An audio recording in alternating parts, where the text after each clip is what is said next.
Hope you're doing well. We're going to read Muppet Treasure Island. Jim Hawkins was a poor orphan boy, and his life was hard.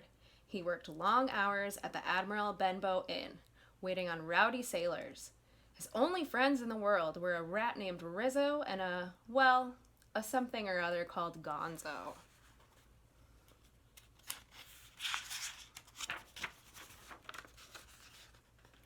One of the guests at the inn was an old pirate named Billy Bones. Billy loved to tell Jim about a treasure that was buried on a far-off island. Billy hinted that he had a map to the treasure. "But watch out," said Billy. "Beware the one-legged man." One night, the inn was stormed by a band of black-hearted pirates looking for Billy's treasure map. "Take it," Billy told Jim. "Run!" Jim and his friends escaped with the map.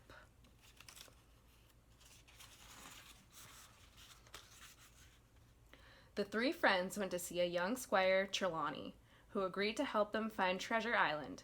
He found jobs for them as cabin boys on the good ship Hispaniola. They were off to search for the treasure.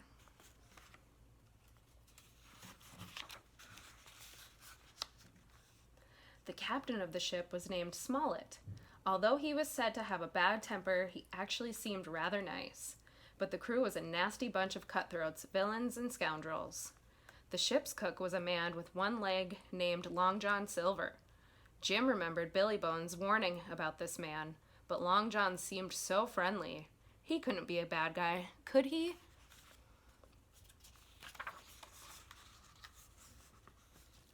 The pirates expected that Jim had the treasure map, so one night they searched his things, but they couldn't find the map. Jim had it in a bag around his neck. Captain Smollett found out that the pirates had broken into Jim's cabin. "You must let me keep the treasure map for you," he told Jim. So Jim let Smollett lock it up in a strong box.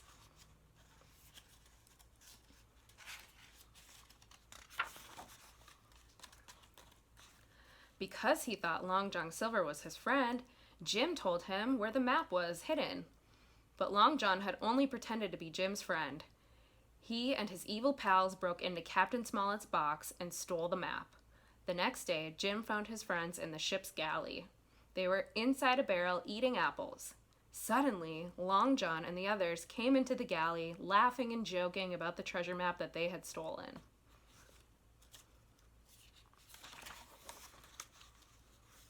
Jim was shocked. So Long John Silver was the evil pirate Bones had warned about. But there was no time to do anything because suddenly they heard the cry from above, "Land ho!" Long John invited Jim to go ashore with him. Jim was frightened. "I can't," he said. So Long John tricked him. He asked Jim to hand him his crutch and then pulled the boy into the boat with him.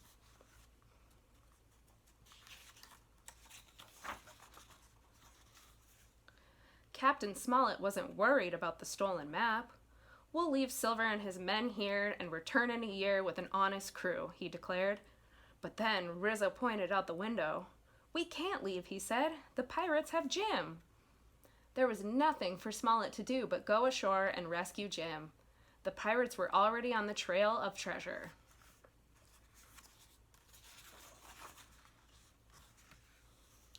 But when Captain Smollett reached the island, he was in for a nasty surprise. It was ruled by a ferocious tribe of wild boars. The king of the boars ordered his gang to tie up Smollett, Gonzo, and Rizzo. The boars sang and danced while they waited for their queen, Boom Shakalaka Laka, to arrive.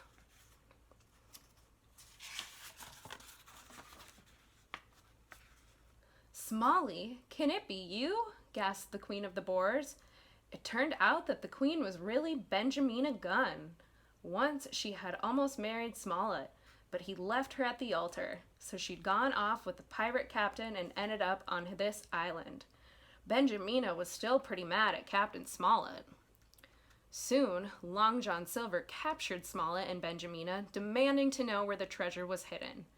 Benjamina said it was at her house, and the pirates ran off to find it.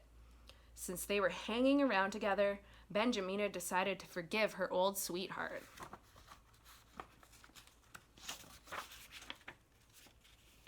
While Silver searched for the treasure, Jim and his friends escaped back to the ship and sailed it to shore to rescue Smollett and Benjamina.